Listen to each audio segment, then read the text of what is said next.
Halo sahabatku, apa kabar kalian hari ini? Semoga selalu sehat dan hatinya selalu kuat ya. Selamat datang kembali di rumah kita, channel Cerita Momo. Kisah kali ini benar-benar akan mengaduk-aduk emosi kita sekaligus memberikan pelajaran hidup yang sangat berharga. Sahabatku, bayangkan rasanya menjadi seorang istri yang setia dan tulus, tapi malah dipermalukan di depan umum oleh wanita simpanan suaminya sendiri. Hanya karena penampilannya yang sederhana, Dinda dibentak dan dilarang menyentuh sebuah tas mewah. Jangan sentuh. Mahal. Kamu tak akan mampu beli. Begitu hinaan yang ia terima, sementara suaminya, Wildan, malah ikut tertawa puas. Sakit sekali rasanya. Tapi, sahabatku, roda kehidupan itu berputar sangat cepat. Mereka tidak sadar siapa sebenarnya Dinda. Dalam 30 menit, tawa mereka akan berubah menjadi rasa malu dan penyesalan seumur hidup saat Dinda naik ke atas panggung dan memegang mic. Apa yang akan dikatakan Dinda? Dan bagaimana nasib mereka yang sombong itu? Nah, sebelum kita masuk ke kisah yang penuh makna ini, yuk dukung terus channel ini agar semangat berkarya dengan cara tekan tombol like dan subscribe sekarang juga. Jangan lupa nyalakan loncengnya ya. Dan seperti biasa, mari kita silaturahmi di kolom komentar. Coba tuliskan nama kalian, asal kota, dan ketik kata, hadir. Aku ingin tahu nih, sahabat Cerita Momo paling jauh nontonnya dari kota mana saja? Yuk, ramaikan kolom komentarnya. Kalau sudah siap, atur posisi duduk yang nyaman, siapkan hati, dan mari kita masuk ke ceritanya. Suara denting sendok beradu dengan piring porselen terdengar nyaring di ruang makan yang megah itu, namun suasana di dalamnya terasa begitu dingin dan mencekam. Dinda, wanita yang sudah bangun sejak pukul 4 pagi untuk menyiapkan semua kebutuhan rumah tangga, kini hanya berdiri mematung di samping meja makan. Ia mengenakan daster batik sederhana yang warnanya sudah sedikit memudar karena sering dicuci, rambutnya digelung asal-asalan menampakkan lehernya yang berkeringat sehabis memasak. Di hadapannya, duduklah dua orang yang paling ia hormati namun juga yang paling sering menorehkan luka di hatinya. Ibu Ami, ibu mertuanya, menatap mangkuk bubur ayam buatan Dinda dengan tatapan jijik, seolah-olah makanan itu tidak layak masuk ke mulutnya. Sementara Wildan, suaminya, sibuk dengan ponsel pintarnya tanpa sedikit pun menoleh ke arah istri yang sudah melayaninya dengan setulus hati. Dinda, kamu ini niat masak tidak sih? Senta Ibu Ami tiba-tiba, membuat Dinda terlonjak kaget. Wanita parubaya itu mendorong mangkuk buburnya, hingga sedikit tumpah ke taplak meja sutra yang mahal. Kenapa? Bu, apa rasanya kurang pas? Tadi Dinda sudah cicipi, rasanya pas kok. Jawab Dinda dengan suara lembut, berusaha meredam detak jantungnya yang berpacu karena bentakan itu. Bukan soal rasa, potong Ibu Ami ketus. Matanya memindai penampilan Dinda dari ujung kepala sampai ujung kaki dengan tatapan mencemooh. Lihat penampilanmu itu. Kamu ini istri seorang direktur perusahaan properti terkemuka, atau pembantu yang baru datang dari kampung? Pagi-pagi sudah bau bawang, baju lusuh, rambut acak-acakan. Apa kamu tidak malu dilihat tetangga? Dinda menunduk, menatap ujung kakinya yang tanpa alas. Maaf, Bu. Dinda belum sempat mandi karena tadi harus menyelesaikan cucian ibu yang numpuk, lalu langsung masak supaya Mas Wildan tidak terlambat sarapan. Alasan saja. Cibir Ibu Ami sambil mengibaskan tangannya di depan hidung, seolah mengusir bau tak sedap. Padahal Wildan kasih kamu uang belanja cukup. Kenapa tidak kamu pakai untuk perawatan?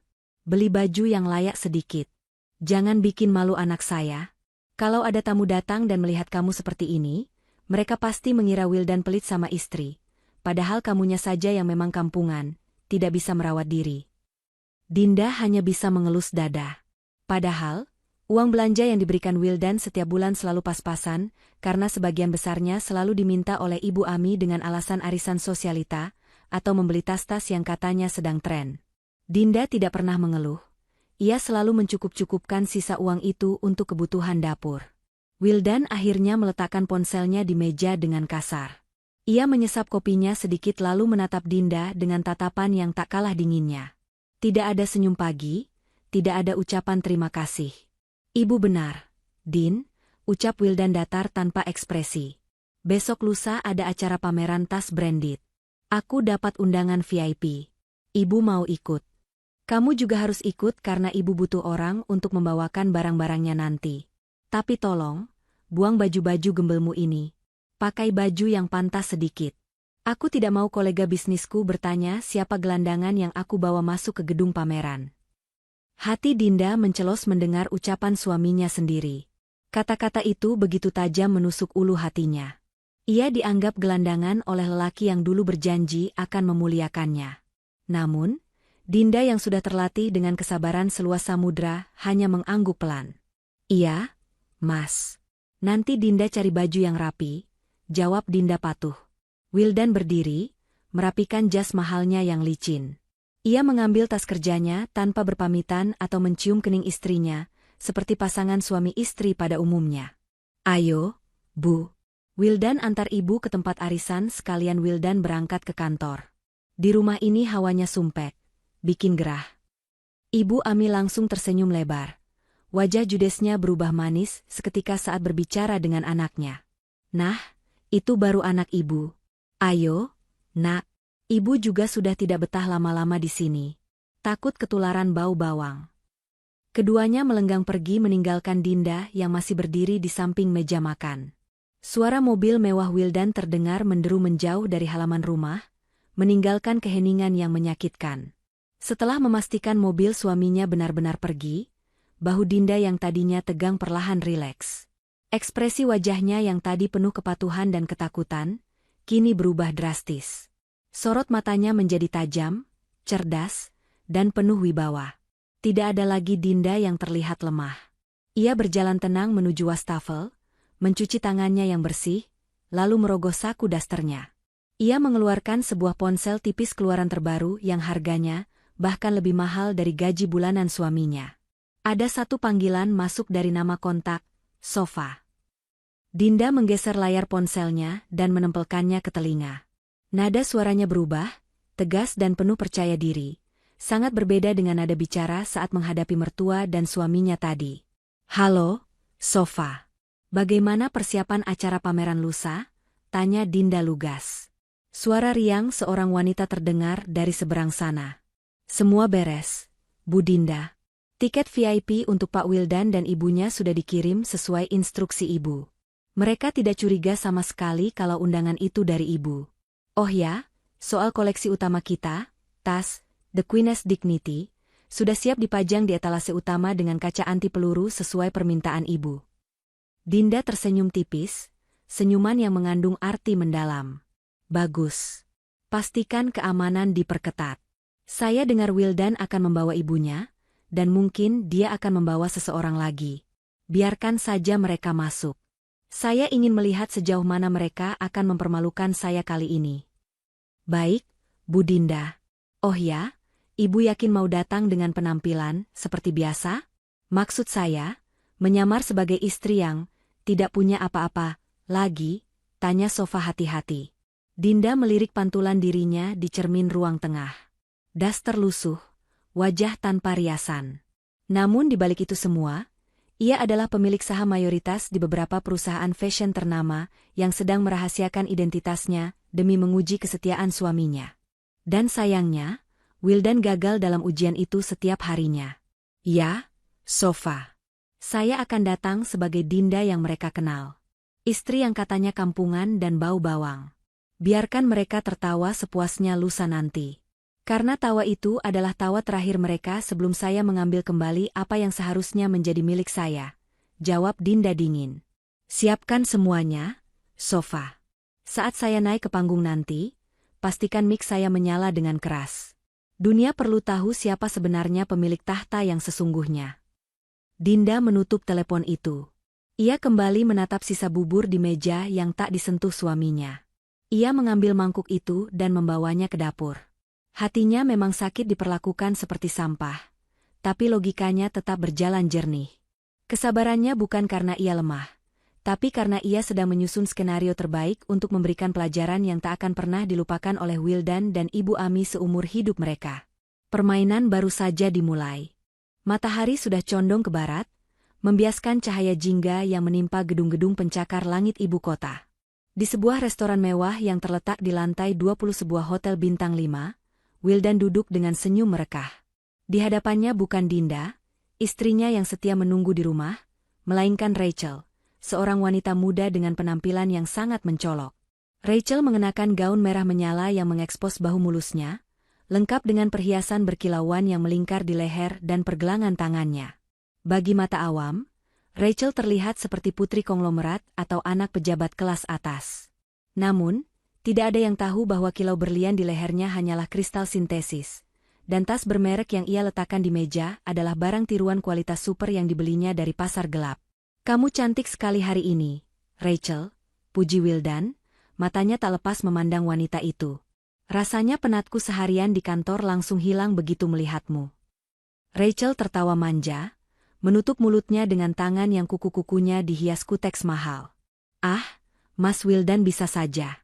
Aku dandan begini khusus buat kamu, loh. Aku tahu kamu pasti pusing mengurus proyek besar itu.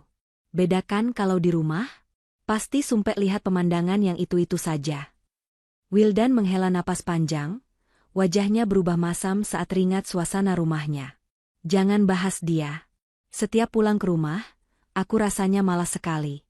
Istriku itu, si Dinda, benar-benar tidak punya selera. Sudah dikasih uang, tetap saja tampilannya kumal. Dia pikir mengurus rumah itu prestasi, padahal laki-laki butuh penyegaran mata, seperti kamu ini." Rachel tersenyum penuh kemenangan. Ia menggeser kursi, duduk lebih dekat ke arah Wildan, lalu menyentuh lengan pria itu dengan lembut. "Sabar ya, Mas. Kamu itu lelaki hebat, direktur sukses. Seharusnya pendampingmu itu wanita yang bisa diajak ke pesta, yang bisa ngobrol soal bisnis dan gaya hidup, bukan yang cuma tahu harga cabai di pasar." Ponsel Wildan bergetar. Nama, Ibu, muncul di layar. Wildan segera mengangkatnya. Rupanya, Ibu Ami minta dijemput dari tempat arisan sosialitanya, karena sopir pribadinya mendadak sakit perut. "Ayo, Rachel. Kita jemput Ibu sekalian. Ibu pasti senang ketemu kamu. Dia selalu memuji-muji foto kamu yang aku tunjukkan kemarin," ajak Wildan antusias. Rachel mengangguk cepat. Ini kesempatan emasnya untuk semakin mencengkeram posisi di hati keluarga Wildan. Ia segera merogoh tasnya, memastikan hadiah kecil yang sudah ia siapkan ada di sana. Setengah jam kemudian, mobil mewah Wildan berhenti di lobi sebuah kafe tempat Ibu Ami dan teman-temannya berkumpul. Ibu Ami masuk ke dalam mobil dengan wajah cemberut karena harus menunggu, namun ekspresinya langsung berubah cerah saat melihat siapa yang duduk di kursi penumpang depan. "Halo, Tante Ami," sapa Rachel dengan suara dibuat sehalus mungkin. Ia mencium tangan Ibu Ami dengan takzim. "Ya ampun, ini Rachel ya? Masya Allah, aslinya lebih cantik daripada di foto," seru Ibu Ami, matanya berbinar menatap penampilan Rachel yang glamor. "Lihat baju kamu, tas kamu, wah, kelihatan sekali berkelasnya. Pasti anak orang kaya beneran ini MAH." Rachel tersipu malu, lalu mengambil sebuah bungkusan kecil yang elegan dari tasnya. "Tante, ini ada sedikit oleh-oleh. Kemarin Rachel habis jalan-jalan, lihat selendang ini langsung ingat Tante. Ini sutra asli impor, loh. Cocok banget buat kulit Tante yang putih." Ibu Ami menerima bungkusan itu dengan tangan gemetar saking senangnya. Saat membukanya, ia melihat sebuah selendang dengan motif yang mirip merek terkenal Eropa. Tanpa meneliti keasliannya, Ibu Ami langsung melilitkannya ke leher. "Aduh, bagus banget. Terima kasih ya, sayang. Kamu ini sudah cantik, baik hati, perhatian lagi," puji Ibu Ami setinggi langit. Ia kemudian melirik sinis ke arah Wildan yang sedang menyetir. "Tuh, well, lihat Rachel. Belum jadi mantu saja sudah royal begini sama calon mertua. Beda sama istri kamu di rumah. Boro-boro kasih hadiah, uang kembalian belanja saja dia hitung sampai perak-peraknya. Pelitnya minta ampun." Wildan tertawa kecil, merasa bangga pilihannya disetujui sang ibu. "Iya, Bu. Wildan juga sadar kok. Rachel ini memang beda level sama Dinda." Sepanjang perjalanan, mereka bertiga asyik berbincang, tertawa lepas, dan merencanakan masa depan seolah-olah Dinda tidak ada. Rachel dengan lihai membual tentang bisnis ayahnya yang fiktif dan koneksi pejabat yang sebenarnya tidak ia miliki, membuat Ibu Ami dan Wildan semakin terbuai mimpi akan kekayaan dan kekuasaan yang bisa didapat jika Wildan bersama Rachel. Jam dinding di ruang tamu rumah Wildan sudah menunjukkan pukul 10 malam ketika suara mobil akhirnya terdengar memasuki garasi. Dinda, yang sedari tadi duduk di sofa ruang tamu sambil menjahit kancing ke meja kerja Wildan yang lepas, segera berdiri. Ia merapikan daster dan rambutnya, berusaha menyambut suami dan mertuanya dengan senyum terbaik, meski perutnya perih karena belum makan malam menunggu mereka. Pintu terbuka. Wildan dan Ibu Ami masuk dengan wajah berseri-seri, namun senyum itu langsung lenyap begitu melihat Dinda berdiri menyambut mereka. Baru pulang, Mas, Bu? Mau Dinda siapkan makan malam? Dinda sudah masak sup buntut kesukaan Ibu. Sapa Dinda lembut sambil mencoba mengambil tas tangan Ibu Ami untuk membawakannya. Tidak usah, tepis Ibu Ami kasar. Ia membetulkan letak selendang pemberian Rachel di lehernya dengan angkuh. Kami sudah makan enak di restoran bintang 5 sama Rachel. Makanannya jauh lebih enak daripada masakan kamu yang bumbunya itu-itu saja. Dan jangan sentuh selendang ini, tangan kamu kasar, nanti benangnya nyangkut. Dinda menarik tangannya kembali. Ia menatap Wildan, berharap ada sedikit pembelaan atau setidaknya sapaan hangat. Namun, Wildan justru melewatinya begitu saja sambil melonggarkan dasinya. Aroma parfum wanita yang sangat menyengat tercium jelas dari jas suaminya. Wangi bunga mawar yang bercampur vanila, sangat berbeda dengan aroma sabun mandi yang biasa dipakai Wildan. Mas. Panggil Dinda pelan. Wildan berhenti sejenak tanpa menoleh. Aku capek, Din. Jangan banyak tanya. Siapkan air hangat buat mandi, cepat. Jangan lelet. Dinda menatap punggung suaminya yang menaiki tangga, lalu beralih menatap Ibu Ami yang sedang mematut diri di cermin sambil mengagumi selendang barunya. Kamu lihat ini, Dinda, pamer Ibu Ami sambil menunjuk selendang itu. Ini hadiah dari Rachel. Dia itu wanita berkelas, tahu cara menyenangkan hati mertua. Bukan kayak kamu, bisanya cuma bikin darah tinggi naik. Harusnya kamu berkaca, Wildan itu pantasnya dapat berlian, bukan batu kali kayak kamu. Ibu Ami tertawa sinis lalu melenggang pergi menuju kamarnya, meninggalkan Dinda sendirian di ruang tamu yang luas namun terasa sesak itu. Dinda menarik napas panjang, menahan air mata yang hendak jatuh. Ia tahu persis selendang yang dipakai Ibu Ami tadi. Itu adalah tiruan kasar dari koleksi musim gugur merek ternama yang asli, yang kebetulan perusahaan induk merek tersebut adalah salah satu mitra bisnis Dinda. Jahitannya tidak rapi di bagian ujung, dan warnanya satu tingkat lebih pudar dari yang asli. Rachel. Gumam Dinda pelan, menyebut nama itu untuk pertama kalinya dengan nada dingin. Kamu pikir kamu bisa membeli keluargaku dengan barang palsu? Silakan nikmati kemenangan sementaramu.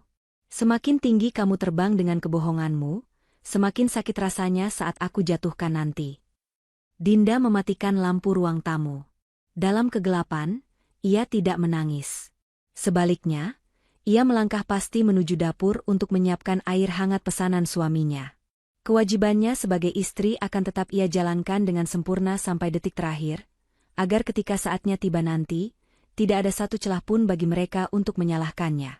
Kesabaran Dinda bukan tanda kebodohan, melainkan ancang-ancang sebelum badai besar yang sesungguhnya ia datangkan.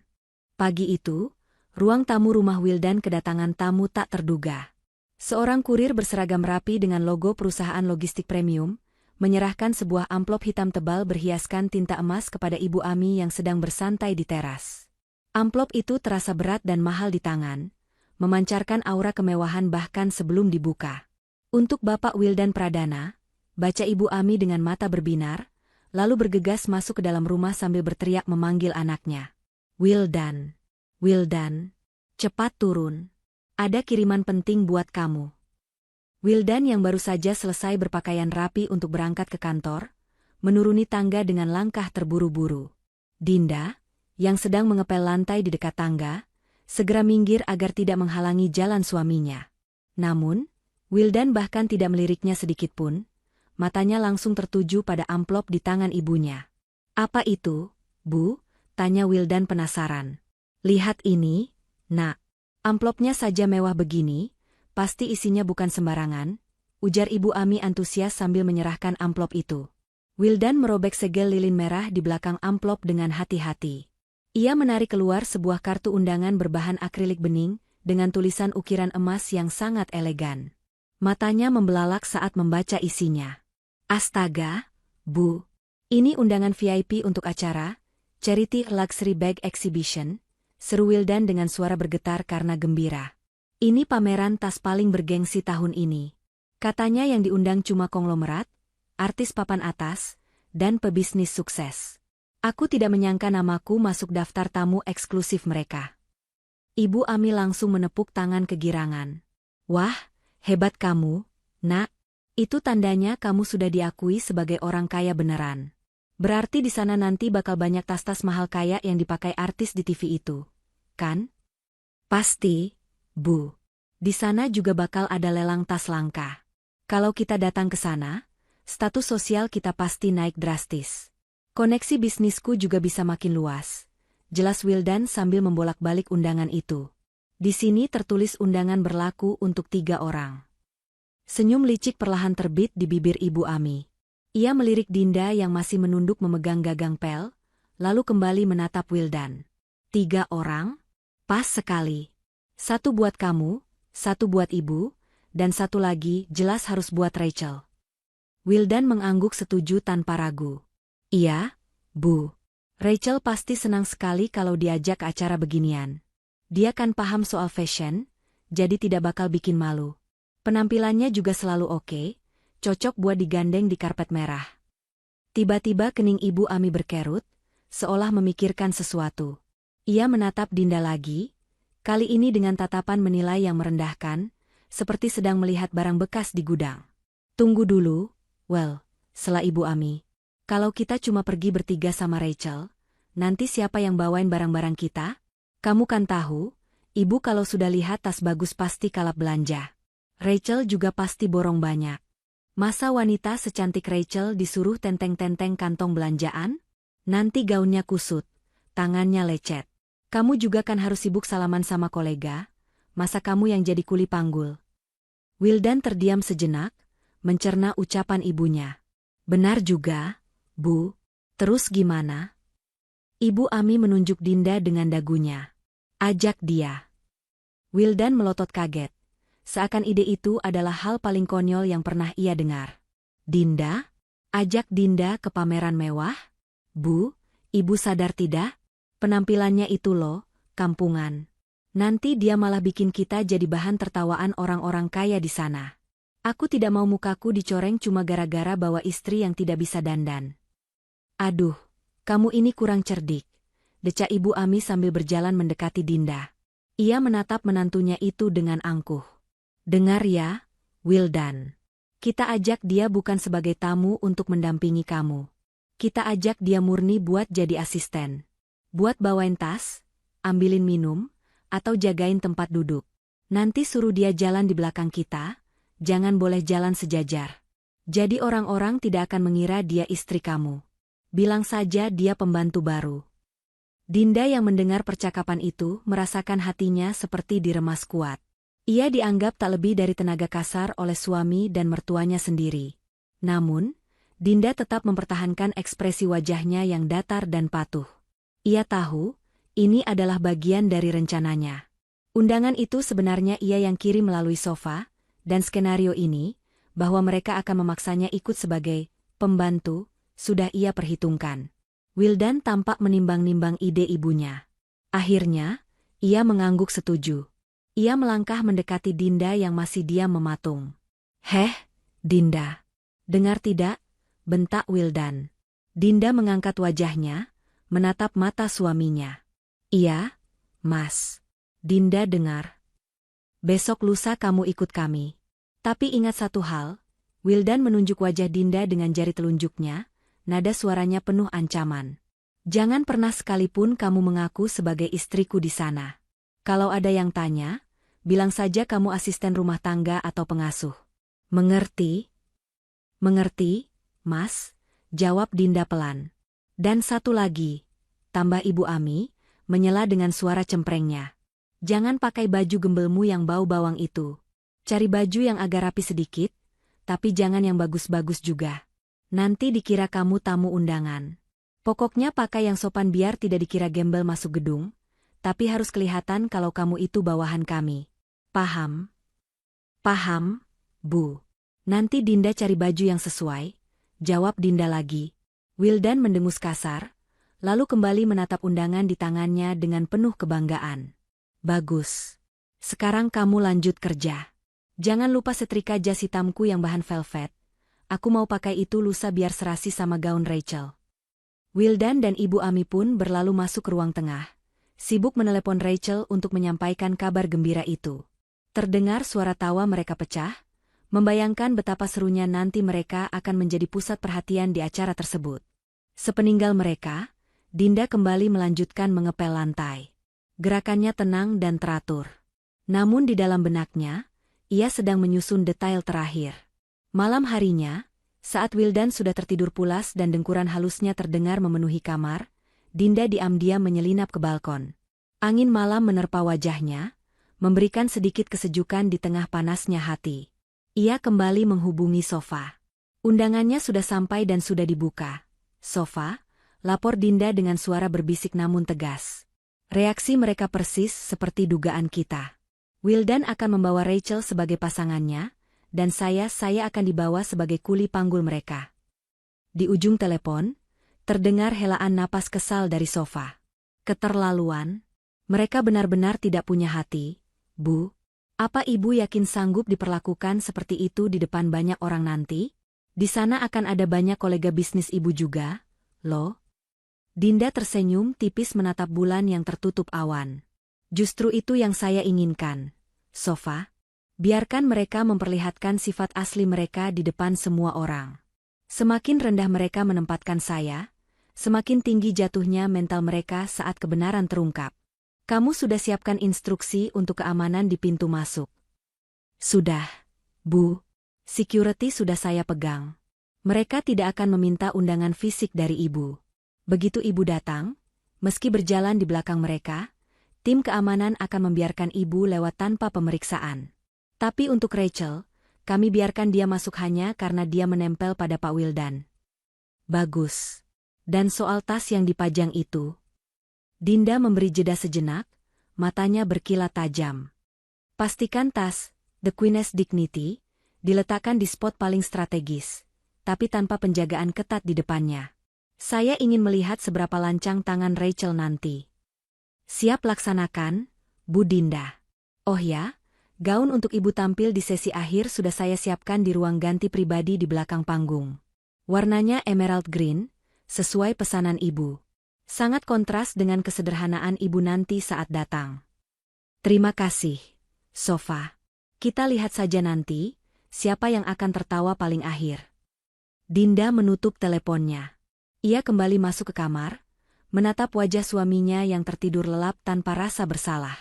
Wildan mungkin bermimpi tentang kemewahan dan sanjungan, tanpa menyadari bahwa ia sedang berjalan menuju jurang kehancuran yang ia gali sendiri.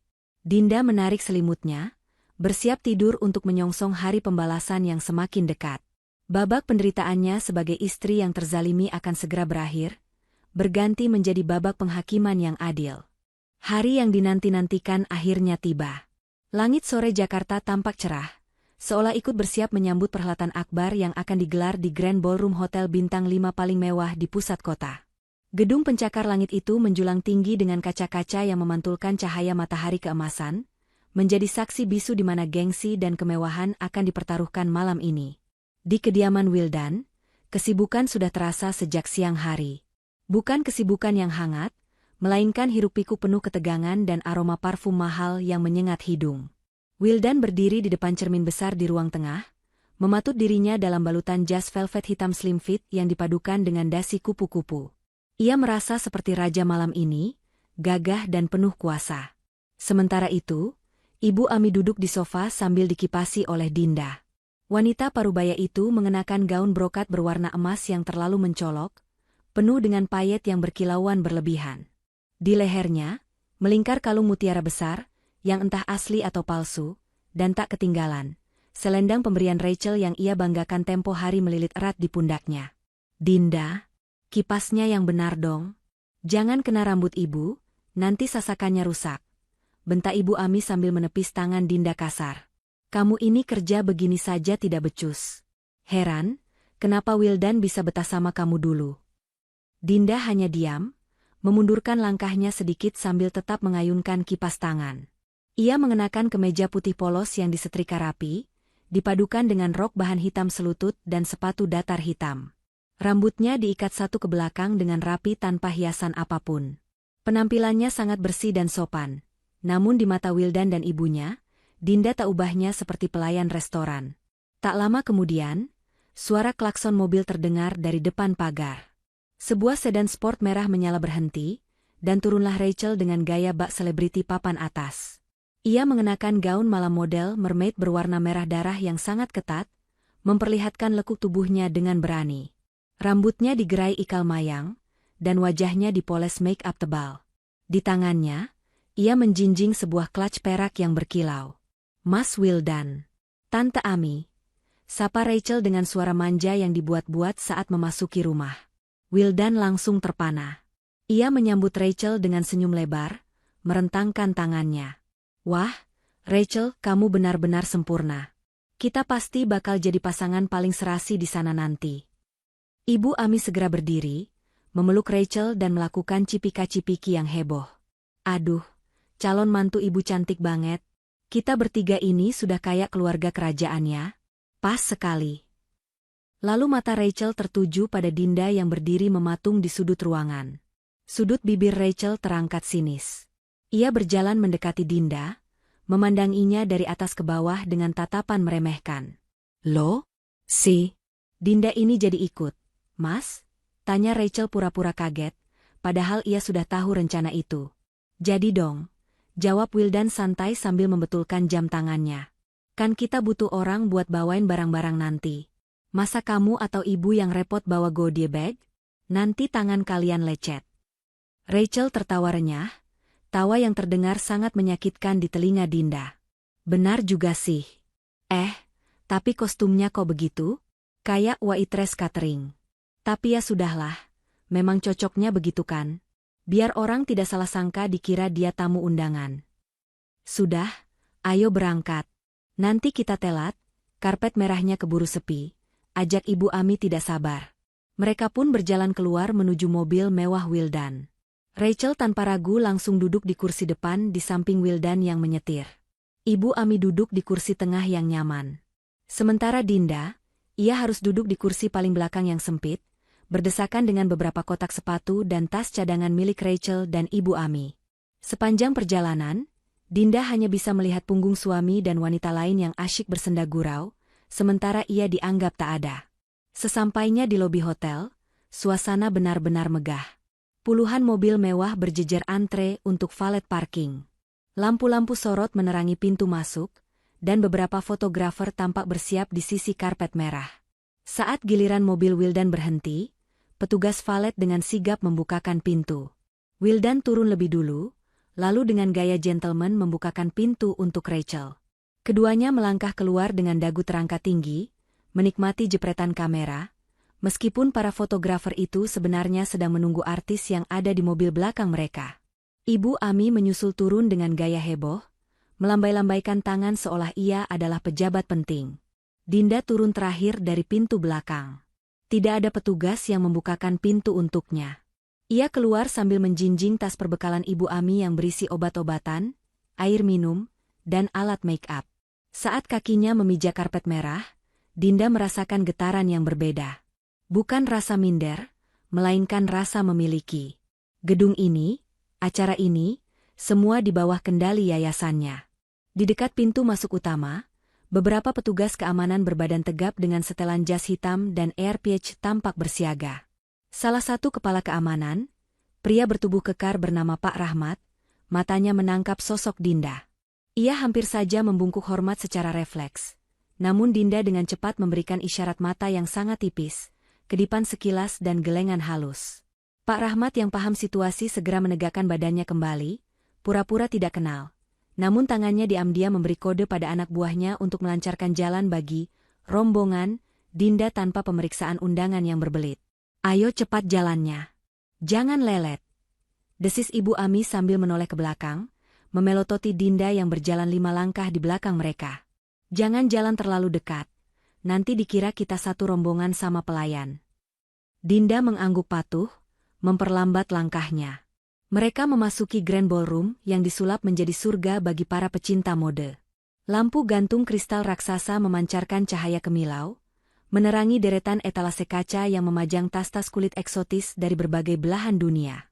Suara denting gelas sampanye dan obrolan sopan para sosialita memenuhi ruangan. Wildan tampak sangat bersemangat. Ia langsung menarik Rachel untuk berkeliling, menyapa beberapa rekan bisnis yang ia kenal. "Pak Rudy, apa kabar?" Sapa Wildan ramah pada seorang pria parubaya yang sedang memegang gelas wine. Pak Rudy menoleh, tersenyum sopan. Pak Wildan. Kabar baik. Wah, datang sama siapa ini? Cantik sekali." Wildan membusungkan dadanya bangga. "Perkenalkan, ini Rachel. Rekan partner spesial saya malam ini." Pak Rudy mengangguk-angguk kagum, lalu matanya tak sengaja menangkap sosok Dinda yang berdiri diam di belakang Wildan sambil memegang tas besar. Kening Pak Rudy berkerut, ia merasa familiar dengan wajah Dinda, tapi karena penampilan Dinda yang sangat sederhana, ia ragu. Lalu, yang di belakang itu? Wajah Wildan sedikit menegang. Ia menoleh sekilas ke Dinda dengan tatapan tajam. "Oh, itu. Itu cuma asisten ibu saya. Biasa, orang tua kalau pergi-pergi harus ada yang jagain barang-barangnya." "Oh, begitu. Saya kira." Pak Rudy tidak melanjutkan kalimatnya, hanya tersenyum canggung. Dalam hati, Pak Rudy merasa aneh karena aura wanita, asisten, itu terasa begitu tenang dan berwibawa, kontras dengan pakaiannya. Rachel yang merasa perhatian teralihkan segera menarik lengan Wildan. "Sayang, ayo kita ke sana. Aku lihat ada stan tas kulit buaya yang warnanya lucu banget." Mereka pun bergerak pindah, meninggalkan Pak Rudy yang masih menatap Dinda dengan penuh tanya. Semakin masuk ke dalam ruangan, semakin terlihat betapa noraknya tingkah laku Rachel dan Ibu Ami. Rachel tanpa malu-malu menunjuk-nunjuk tas yang dipajang, bahkan sesekali mencoba menyentuh kaca etalase dengan jari-jarinya yang berminyak bekas memakan canape, membuat penjaga stan harus berkali-kali mengelap kaca tersebut dengan wajah kesal. "Bu, lihat ini. Harganya 200 juta. Wah, kalau aku pakai ini pas arisan, pasti teman-temanku pingsan semua." Seru Rachel heboh. Suaranya terlalu keras untuk ukuran acara sekelas itu. "Iya, Nak. Nanti minta Wildan belikan ya. Kamu pantas kok pakai tas semahal ini. Kalau Dinda MAH, dikasih tas kresek pasar saja sudah syukur." Timpal Ibu Ami sambil tertawa cekikikan, sengaja mengeraskan suaranya agar Dinda mendengar. Dinda hanya berdiri dalam diam di sudut pilar, memperhatikan tingkah laku mereka dengan tatapan dingin. Ia melihat betapa palsunya interaksi di antara mereka. Wildan yang sibuk pencitraan, Rachel yang silau harta, dan Ibu Ami yang gila hormat. Tiba-tiba, Rachel menoleh ke arah Dinda dan menjentikan jarinya. Sini kamu." Dinda melangkah mendekat. "Ya, Mbak Rachel." "Panggil non Rachel dong, jangan Mbak. Kesannya aku tua banget," protes Rachel ketus. Ia menyodorkan gelas minumannya yang sudah kosong ke tangan Dinda. "Nih, cariin waiter. Tukar gelas ini sama jus jeruk yang dingin. Aku haus habis ngomong terus. Cepat ya, jangan lama-lama. Kakiku pegal nih berdiri terus." Dinda menerima gelas kosong itu. Ia menatap Rachel sejenak, lalu mengangguk pelan. "Baik, Non." Saat Dinda berjalan menuju meja prasmanan, ia berpapasan dengan Sofa yang sedang menyamar menjadi salah satu panitia acara dengan name tag di dada. Sofa menatap Dinda dengan mata berkaca-kaca, tidak tega melihat bos besarnya diperlakukan seperti pembantu. Namun Dinda memberikan senyum tipis yang menenangkan, seolah berkata, "Sabar, sebentar lagi." Wildan, Rachel, dan Ibu Ami tidak menyadari bahwa mereka sedang diawasi. Bukan hanya oleh CCTV, tapi oleh nasib yang sebentar lagi akan membalikkan keadaan. Mereka terus berjalan menuju area utama, tempat di mana sebuah tas misterius ditutupi kain bludru merah, menunggu untuk diungkap sebagai primadona malam itu. Tas yang akan menjadi pemicu kehancuran kesombongan mereka. Suasana di tengah Grand Ballroom semakin padat dan riuh. Semua perhatian tamu undangan kini tertuju pada sebuah podium kaca berbentuk lingkaran yang terletak persis di jantung ruangan. Di sana, di bawah sorotan lampu spotlight yang dramatis, terpajang sebuah tas tangan yang keindahannya mampu menghipnotis siapa saja yang memandangnya. Itulah The Queen's Dignity, mahakarya yang menjadi primadona malam ini. Tas itu terbuat dari kulit langka berkualitas tertinggi dengan warna hitam pekat yang memancarkan kilau misterius. Di bagian penutupnya, terdapat ornamen berbentuk mahkota kecil yang bertahtakan berlian asli, berkilauan memantulkan cahaya lampu kristal di atasnya. Tidak ada label harga yang ditempelkan, karena semua orang tahu nilainya tak terhingga, hanya bisa didapatkan melalui lelang tertutup bagi mereka yang benar-benar terpilih. Wildan, Rachel, dan Ibu Ami berdesak-desakan maju ke barisan depan, tidak mau ketinggalan momen untuk melihat tas legendaris itu dari dekat. Rachel bahkan menyikut seorang ibu-ibu sosialita yang berdiri menghalanginya tanpa rasa bersalah, demi mendapatkan posisi terbaik untuk bersuah foto. Gila, ini tasnya. Mas? Sumpah, ini bagus banget. Pekik Rachel histeris sambil memegang lengan Wildan kencang-kencang. Matanya berbinar liar, penuh dengan nafsu duniawi. Mas, kalau aku pakai tas ini, aku pasti langsung jadi ratu sosialita Jakarta. Kamu harus usaha dapetin ini buat aku ya, Mas. Wildan menelan ludah. Meskipun ia pengusaha sukses, ia tahu kelas tas ini jauh di atas jangkauan dompetnya saat ini. Namun, demi gengsi di depan selingkuhannya, ia mengangguk mantap. Tenang saja, sayang. Nanti Mas coba ikut lelangnya. Apa sih yang nggak buat kamu? Ibu Ami ikut menimpali dengan mata melotot kagum. Iya, well. Harus dapat. Bayangkan kalau Rachel bawa ini pas ketemu teman-teman arisan ibu. Wah, ibu bisa sombong 7 turunan. Jangan sampai jatuh ke tangan orang lain. Di belakang mereka, Dinda berdiri diam. Jantungnya berdesir halus melihat tas itu. Bukan karena ingin memilikinya, melainkan karena ia mengenalnya dengan sangat baik. Setiap jahitan, setiap lekukan, bahkan pemilihan jenis berlian pada ornamen mahkota itu, adalah hasil pemikiran dan rancangannya sendiri selama berbulan-bulan. Tas itu adalah simbol dari dedikasi dan harga diri wanita yang ia tuangkan dalam karya seni, sebuah pesan bisu bahwa keanggunan sejati tidak perlu berteriak. Tanpa sadar, kaki Dinda melangkah maju, menerobos celah sempit di antara Wildan dan Rachel. Ia seolah terpanggil oleh karyanya sendiri. Ia melihat ada sedikit debu halus menempel di kaca etalase bagian bawah, tepat di depan tas itu. Insting perfeksionisnya sebagai desainer muncul. Tangan Dinda terangkat perlahan, berniat ingin mengusap kaca itu agar pandangan ke arah mahakaryanya menjadi sempurna. Namun, belum sempat ujung jari Dinda menyentuh permukaan kaca, sebuah tangan lain menepisnya dengan kasar dan bertenaga. Plah! Suara tepisan itu cukup keras, hingga membuat beberapa orang di sekitar mereka menoleh kaget.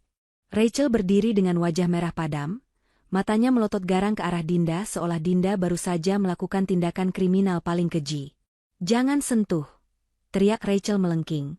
Suaranya menggema membelah keriuhan ballroom. Dinda menarik tangannya kembali, memegang pergelangan tangannya yang memerah akibat pukulan Rachel. Ia menatap Rachel dengan tenang, namun sorot matanya mulai dingin. Saya cuma mau. Diam kamu, potong Rachel berapi-api. Ia menunjuk wajah Dinda dengan telunjuknya yang runcing. Kamu pikir kamu siapa berani-beraninya mau pegang etalase ini?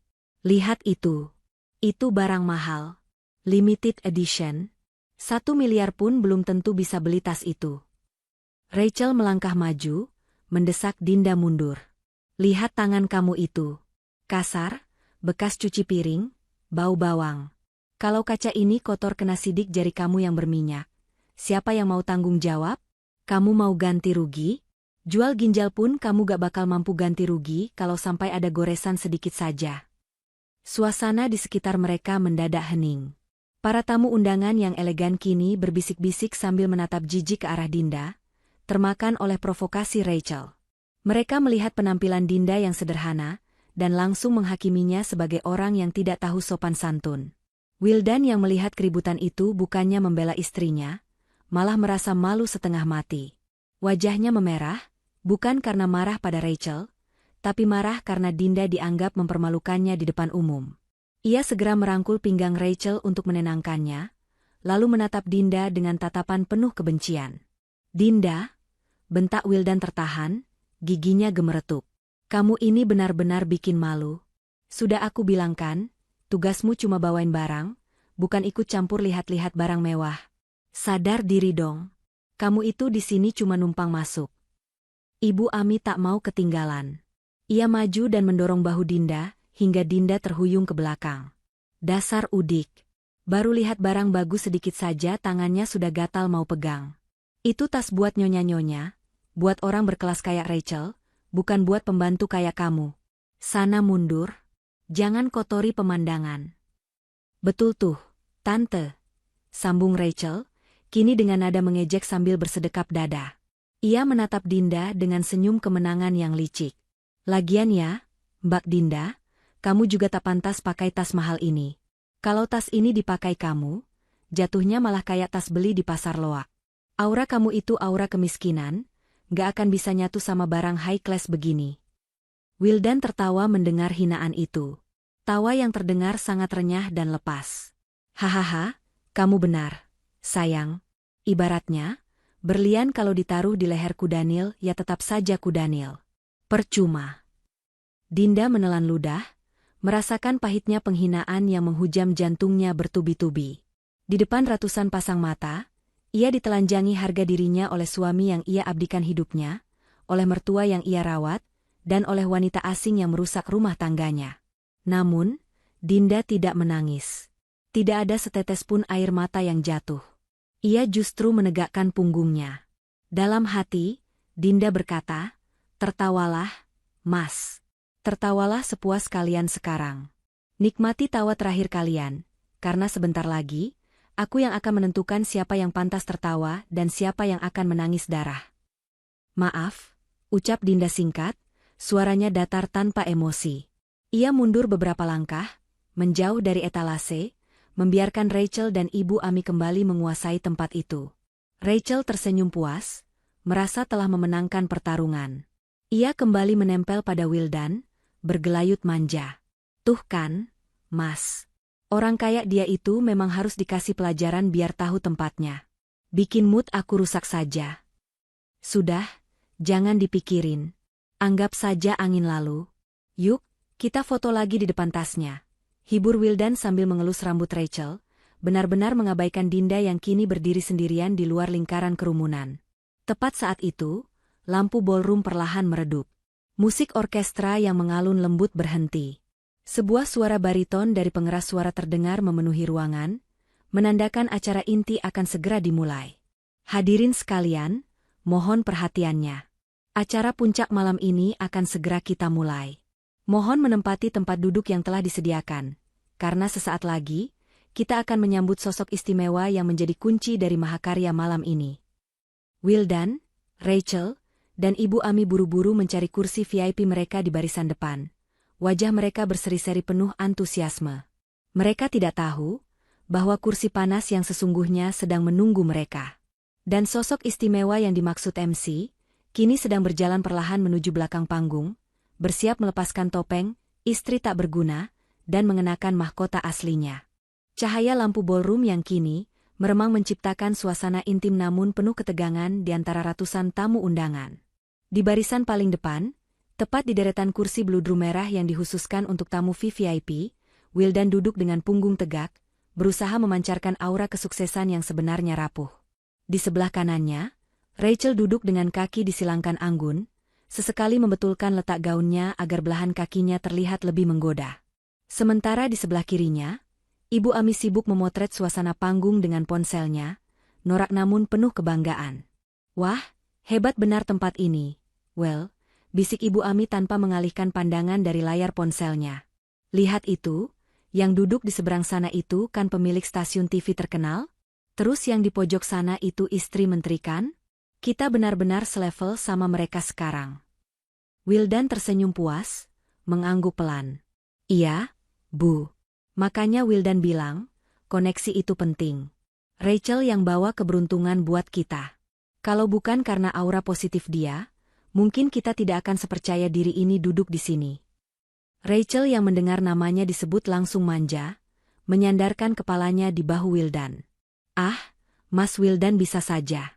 Tapi benarkan, Mas? Coba kalau tadi yang dibawa si Dinda, pasti dia cuma plonga-plongo kayak orang udik, bikin malu kita saja di depan istri menteri." Mendengar nama Dinda disebut, Ibu Ami langsung menoleh ke belakang, mencari keberadaan menantunya itu. Matanya menyipit menembus keremangan, hingga akhirnya menemukan sosok Dinda yang berdiri kaku di dekat pilar besar, jauh di belakang barisan kursi tamu, terpisah oleh batas tali beludru. Dinda berdiri sendirian, memeluk tas besar berisi perlengkapan Ibu Ami, tampak seperti patung yang kesepian di tengah pesta pora. Ibu Ami mendengus kasar, lalu melambai-lambaikan tangannya dengan gerakan mengusir, seolah sedang menghalau kucing liar yang hendak mendekat ke meja makan. "Heh, Dinda!" desis Ibu Ami setengah berteriak, berusaha agar suaranya tidak terlalu gaduh namun cukup tajam untuk didengar Dinda. "Ngapain kamu berdiri di situ? Mengganggu pemandangan saja. Sana geser ke belakang lagi. Tunggu di dekat toilet atau pintu keluar pelayan saja. Jangan sampai wajah melasmu itu ketangkap kamera wartawan pas lagi sorot ke arah kami. Bikin sial nanti." Dinda menatap mertuanya dari kejauhan. Wajahnya tetap datar, tidak ada gurat kesedihan yang biasanya ia tunjukkan saat dimarahi di rumah. Ia hanya mengangguk pelan, patuh seperti biasa. Tanpa membantah sepatah kata pun, Dinda memutar tumitnya dan berjalan menjauh, melangkah menuju lorong gelap di samping panggung yang bertuliskan, "Staff Only." "Bagus," gumam Wildan lega melihat istrinya menghilang dari pandangan. Akhirnya mata ini tenang juga. "Sumpah, Rachel, aku tadi deg-degan takut dia nekat duduk di kursi kosong sebelah kita. Bisa hancur reputasiku kalau orang tahu direktur perusahaan properti istrinya dekil begitu." Rachel tertawa kecil, tangannya sibuk memainkan dasi kupu-kupu Wildan. "Tenang saja, Mas. Dia itu sadar diri kok. Dia tahu kalau tempatnya memang di belakang, di dapur, bukan di panggung megah kayak kita. Lagian, wanita kayak dia itu tidak punya nyali. Paling sekarang dia lagi nangis di pojokan toilet sambil makan sisa catering." Mereka bertiga tertawa pelan, sebuah tawa yang penuh dengan kepuasan semu. Mereka merasa telah memenangkan dunia, merasa berada di puncak rantai makanan, tanpa menyadari bahwa tanah tempat mereka berpijak sedang bergerak menuju keruntuhan. Sementara itu, Dinda terus berjalan menyusuri lorong panjang yang sepi. Suara tawa dan musik orkestra dari ballroom perlahan memudar, berganti dengan suara langkah kakinya sendiri yang menggema di lantai marmer. Begitu ia melewati tikungan lorong, seorang petugas keamanan berbadan besar yang tadinya berdiri tegap dengan wajah garang, tiba-tiba membungkukkan badannya hormat saat melihat Dinda. "Selamat malam, Bu Dinda. Silakan, Bu Sofa sudah menunggu di ruang VVIP di ujung lorong." Sapa petugas itu dengan sangat sopan, kontras sekali dengan perlakuan yang diterima Dinda di luar sana. Dinda menghentikan langkahnya sejenak. Ia menoleh ke arah petugas itu, lalu tersenyum tipis. Senyum yang tulus namun penuh kekuatan. "Terima kasih, Pak. Pastikan pintu akses ini terkunci rapat setelah saya masuk. Saya tidak mau ada sampah yang menyusul masuk ke area steril ini." "Siap laksanakan, Bu." Dinda melanjutkan langkahnya. Ia mendorong sebuah pintu ganda yang terbuat dari kayu jati ukiran. Di balik pintu itu, sebuah ruangan rias yang sangat mewah terhampar. Sofa beludru, cermin besar dengan lampu-lampu terang, dan rak gantungan baju yang memajang sebuah setelan blazer eksklusif sudah menantinya. Sofa, sahabat sekaligus orang kepercayaannya, sedang berdiri gelisah sambil memegang sebuah tablet. Begitu melihat Dinda masuk dengan pakaian asisten rumah tangga yang lusuh, mata Sofa langsung berkaca-kaca. Ia berlari kecil menghampiri Dinda. "Bu Dinda?" Suara Sofa tercekat. "Saya lihat di monitor CCTV tadi. Mereka benar-benar keterlaluan. Si Rachel itu, berani-beraninya dia menepis tangan ibu. Tangan yang sudah merancang ribuan karya, tangan yang memberi makan ratusan karyawan, ditepis begitu saja sama wanita parasit itu." Dinda meletakkan tas besar milik Ibu Ami di lantai dengan sembarang. Ia menarik napas panjang, lalu menghembuskannya perlahan, melepaskan beban peran yang selama ini ia mainkan. "Simpan air matamu, Sofa," ucap Dinda tenang sambil mulai melepas ikatan rambutnya yang kucel. Rambut hitam panjangnya jatuh terurai indah di punggungnya. Jangan menangis untuk penghinaan yang memang sengaja aku biarkan terjadi. Aku butuh mereka merasa di atas angin dulu. Aku butuh mereka merasa tak tersentuh. Karena semakin tinggi mereka terbang dengan kesombongan mereka, semakin nikmat bunyi dentuman saat mereka jatuh nanti. Sofa menghapus air matanya kasar, lalu mengangguk mantap. Semangat juang kembali membara di matanya. Ibu benar. Mereka sudah masuk perangkap. Oh ya, Bu, Pak Teguh sudah siap di panggung. Dia menunda pembukaan 5 menit lagi sesuai instruksi ibu, memberi waktu ibu untuk bersiap. Dinda berjalan menuju cermin besar. Ia menatap pantulan dirinya yang mengenakan kemeja putih murah dan rok hitam pasaran. Perlahan, ia mulai membuka kancing kemejanya satu persatu. Sudah cukup drama, Dinda si upik abu, gumamnya pada bayangannya sendiri. Malam ini, Dinda istri Wildan yang bodoh dan penurut sudah mati. Malam ini, yang akan keluar dari ruangan ini adalah Adinda Maharani, pemilik tunggal Maharani Group dan ketua Yayasan Kasih Bangsa. Dinda meraih setelan blazer berwarna emerald green yang tergantung rapi. Bahan sutra kualitas terbaik itu terasa dingin di kulitnya, namun memberikan kehangatan kepercayaan diri yang luar biasa. Potongannya tegas namun elegan, memancarkan aura kekuasaan yang tidak bisa dibantah. Sofa dengan sigap membantu merias wajah Dinda. Tidak perlu riasan tebal seperti topeng Rachel. Cukup sentuhan make-up natural yang menonjolkan garis wajah Dinda yang tegas dan cerdas. Lipstik merah marun dipoleskan di bibirnya, memberikan aksen keberanian.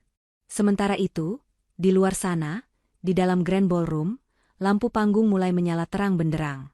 MC kondang, Pak Teguh, berjalan gagah menuju tengah panggung dengan mikrofon di tangan.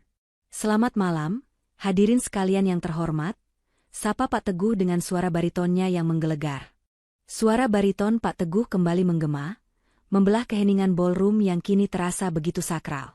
Ratusan pasang mata tertuju lurus ke arah panggung, menahan napas menanti sosok misterius yang digadang-gadang sebagai jenius di balik kemewahan malam ini. Hadirin sekalian, ucap Pak Teguh dengan nada yang semakin meninggi, membangun ketegangan yang sempurna. Selama 5 tahun terakhir, dunia mode bertanya-tanya siapa sosok di balik desain-desain ikonik yang selalu terjual habis dalam hitungan detik. Sosok yang memilih bekerja dalam sunyi, membiarkan karyanya berbicara lebih lantang daripada namanya sendiri. Malam ini, untuk pertama kalinya, beliau bersedia membuka topengnya. Di kursi VVIP, Wildan menyikut lengan ibunya pelan. Siap-siap kameranya, Bu. Pastikan dapat angle bagus. Nanti pas orangnya keluar, kita langsung berdiri paling duluan biar kelihatan antusias. Siapa tahu disapa.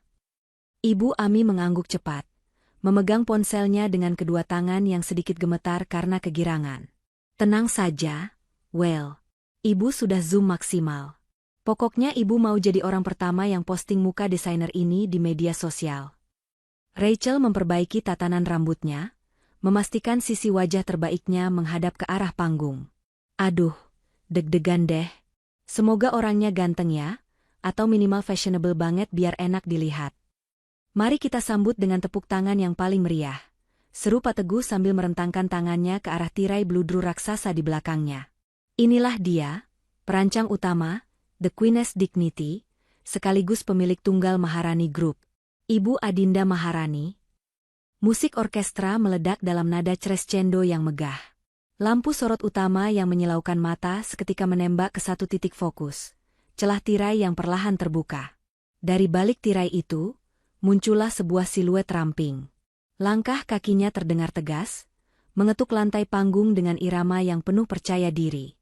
Saat sosok itu melangkah maju menembus cahaya, penonton terkesiap kagum melihat keanggunan wanita yang mengenakan setelan blazer emerald green yang membalut tubuhnya dengan sempurna. Rambut hitam panjangnya tergerai indah, berkilau tertimpa cahaya lampu. Wajahnya dipoles riasan natural namun memancarkan aura ketegasan yang tak terbantahkan. Tepuk tangan membahana memenuhi ruangan. Semua orang berdiri memberikan penghormatan. Namun, di barisan paling depan, ada 3 orang yang justru terpaku di kursi mereka seolah tersambar petir di siang bolong. Wildan, yang tadinya sudah bersiap untuk berdiri dan bertepuk tangan, kini membeku dengan mulut setengah terbuka. Matanya mengerjap-ngerjap cepat, mencoba memproses apa yang sedang dilihatnya. Ia merasa otak kirinya menolak mempercayai sinyal yang dikirimkan oleh matanya. Rachel. Desis Wildan dengan suara serak yang hampir tak terdengar. Itu bukannya. Rachel, yang sedang memegang gelas minumannya, nyaris menjatuhkan gelas kristal itu. Wajahnya yang tadi penuh senyum manja, kini berubah pucat pasi. Matanya melotot horor menatap wanita di atas panggung itu. Tidak mungkin, itu kan si Dinda? Ngapain pembantu kamu naik ke atas panggung? Dia sudah gila ya? Ibu Ami lebih parah lagi. Ponsel yang dipegangnya terlepas dari tangan dan jatuh ke lantai karpet dengan suara bag pelan. Ia mengucek matanya berkali-kali, berharap ini hanya halusinasi akibat terlalu banyak minum sirup manis. Wildan, pekik Ibu Ami histeris namun tertahan. Itu istrimu. Itu si Dinda. Kenapa dia pakai baju bagus begitu? Dia mencuri baju siapa? Cepat suruh turun. Bikin malu. Nanti dikira ada orang gila nyasar naik panggung. Wildan yang panik segera hendak bangkit dari kursinya. Wajahnya merah pada menahan amarah. Ia berpikir Dinda telah nekat mempermalukannya dengan menyelinap ke panggung menggunakan kostum curian. Kurang ajar. Benar-benar cari mati dia. Aku akan seret dia turun sekarang juga. Wildan baru saja mengangkat pantatnya dari kursi, siap untuk berteriak mengusir Dinda, ketika tiba-tiba Pak Teguh, sang MC kondang yang sangat dihormati itu, membungkukkan badannya dalam-dalam ke arah Dinda. Sebuah gestur penghormatan yang sangat tulus dan penuh takzim, gestur yang hanya diberikan seorang bawahan kepada atasan tertingginya. Selamat malam, Ibu Dinda, sapa Pak Teguh lewat mikrofon, suaranya terdengar jelas ke seluruh penjuru ruangan. Sebuah kehormatan bagi kami semua Ibu akhirnya bersedia berdiri di sini. Langkah Wildan terhenti seketika. Kakinya lemas, dan ia kembali jatuh terduduk di kursinya. Apa? Gumam Wildan, keringat dingin mulai mengucur di pelipisnya. Pak Teguh panggil dia, Ibu? Bukan, Mbak, bukan, Neng, tapi, Ibu? Dinda menerima mikrofon yang disodorkan Pak Teguh dengan senyum tipis. Ia berdiri di tengah panggung, tepat di samping etalase kaca yang memajang tas, The Queen's Dignity. Matanya menyapu seluruh ruangan, menatap ratusan tamu undangan yang menatapnya dengan kagum. Lalu, pandangannya berhenti tepat di barisan depan. Tatapannya mengunci mata Wildan, Rachel, dan Ibu Ami yang kini terlihat seperti tikus yang terperangkap. Dinda tidak menyapa mereka. Ia hanya menatap mereka selama 3 detik. 3 detik yang terasa seperti 3 abad bagi Wildan. Tatapan itu bukan tatapan istri yang takut dimarahi suami, melainkan tatapan seorang ratu yang sedang melihat rakyat jelata yang telah berkhianat. Terima kasih, ucap Dinda. Suaranya terdengar jernih, tenang, dan berwibawa lewat pengeras suara. Sangat berbeda dengan suara lirih yang biasa didengar Wildan di rumah. Terima kasih atas sambutan hangatnya. Nama saya Adinda. Mungkin sebagian dari Anda mengenal saya sebagai mitra bisnis lewat surel atau telepon, dan sebagian lagi, mungkin mengenal saya hanya sebagai wanita yang tak pantas menyentuh barang mewah. Kalimat terakhir itu diucapkan Dinda sambil melirik tajam ke arah Rachel. Jantung Rachel serasa berhenti berdetak. Ia ingat betul kata-kata yang ia teriakkan tadi, kamu juga tak pantas pakai tas mahal ini. Kini, kata-kata itu seolah berbalik menampar wajahnya dengan keras. Tunggu dulu, well. Bisik Ibu Ami dengan suara gemetar hebat. Ia mencengkeram lengan jas Wildan hingga kukunya menancap. Tadi MC bilang apa? Pemilik Maharani Group? Maharani Group itu, bukannya perusahaan besar yang jadi investor utama di proyek apartemen kamu. Wildan menelan ludah yang terasa seperti batu kerikil. Wajahnya kini tidak lagi merah karena marah, tapi putih pucat karena ketakutan yang amat sangat. Iya, Bu. Maharani Group itu, pemegang saham mayoritas di kantorku. Kalau pemiliknya marah, dia bisa memecatku dan membubarkan perusahaan kapan saja. Wildan menatap Dinda di atas panggung dengan pandangan nanar. Otaknya berputar cepat, mencoba menyambungkan semua teka-teki yang selama ini ia abaikan. Pantas saja Dinda tidak pernah menuntut uang belanja lebih. Pantas saja Dinda selalu tenang saat ia hina. Ternyata, selama ini ia tidur di samping singa yang sedang pura-pura tidur. Jadi, selama ini, Wildan tergagap, napasnya sesak. Istri yang aku suruh ngepel, yang aku bilang bau bawang, yang aku suruh bawain tas belanjaan Rachel, dia bos besarku sendiri. Tepuk tangan meriah membahana. Wildan, Rachel, dan Ibu Ami ikut bertepuk tangan paling keras. Wajah mereka berseri-seri menanti hiburan kelas atas.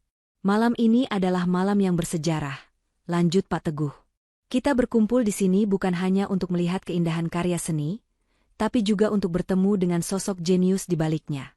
Sosok yang selama ini memilih bersembunyi di balik layar, sosok dermawan yang menyumbangkan seluruh hasil penjualan malam ini untuk panti asuhan dan rumah singgah. Rachel menyenggol lengan Wildan. Mas, kira-kira siapa ya desainernya? Pasti bule deh, atau mungkin desainer dari Paris. Sumpah aku penasaran banget. Wildan mengangguk sok tahu. Pasti orang luar negeri, sayang. Orang Indonesia mana ada yang bisa bikin desain sekelas tas itu. Paling juga nanti yang keluar orang tua berambut putih pakai bahasa Inggris. Ibu Ami terkekeh. Iya, yang penting orangnya kaya raya 7 turunan. Siapa tahu nanti kita bisa ajak salaman terus foto bareng. Lumayan buat pamer di grup keluarga, biar si Dinda makin minder lihat kita gaulnya sama siapa. Mereka terus berbisik-bisik, menebak-nebak, dan merendahkan orang lain. Sama sekali tidak menyadari bahwa di balik tirai bludru raksasa di belakang panggung, wanita yang baru saja mereka usir ke toilet kini sedang berdiri tegak. Dinda menarik napas terakhir sebelum perang dimulai, memegang mikrofon wireless yang disodorkan sofa. Matanya menatap tajam ke celah tirai, tepat mengarah ke kursi di mana suami dan mertuanya duduk tertawa. "Siap, Bu," bisik sofa. Dinda mengangguk, senyum dingin terukir di bibirnya. Buka tirainya. Di atas panggung, Dinda tersenyum. Senyum yang cantik, namun mematikan.